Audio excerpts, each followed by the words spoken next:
So my opponent claims that these CAFE standards will help improve MPG ratings, and of course that's what they're designed to do.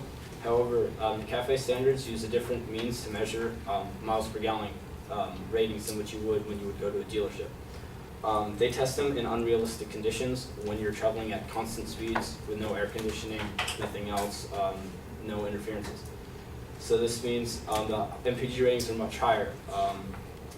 Instead of being about 54.5 miles per gallon, as they're projected to be in 2025, they'd be closer to about 36 miles per gallon at a dealership. Also, in history we can see just because an engine is more efficient doesn't mean it's going to reduce fuel consumption. An article from the Heritage Foundation, why government CAFE standards for fuel efficiency should be repealed, not increased.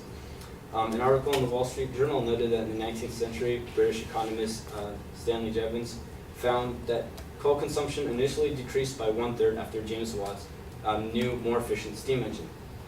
However, in the ensuing years, 1830 to 1863, consumption increased tenfold. Even though the engines were cheaper to run, more of them were being used because they were more efficient. So this led to more energy consumption. This being said, there would be a lot more policies better fitted for reducing fuel consumption. An article from the Forbes magazine claims that the new fuel economy standards are 6 to 14 times more expensive to run than an equal consumption reducing gas tax. We can see the gas tax being used in other countries. In London, there's no CAFE standard, but there are gas taxes. And in London, the amount of gallons used to travel per mile in the country is lower. The gas prices are much higher, but there are no restrictions on the vehicles.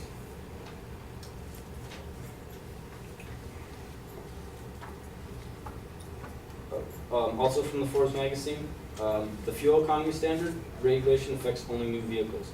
So its benefit requires that new vehicles be bought in significant numbers. If the FES regulation is most costly when fuel economy increases are phasing gradually, which is what the economy standard is doing. They're going up very incrementally until 2025. So it would take a long time for these fuel economy benefits to actually take effect.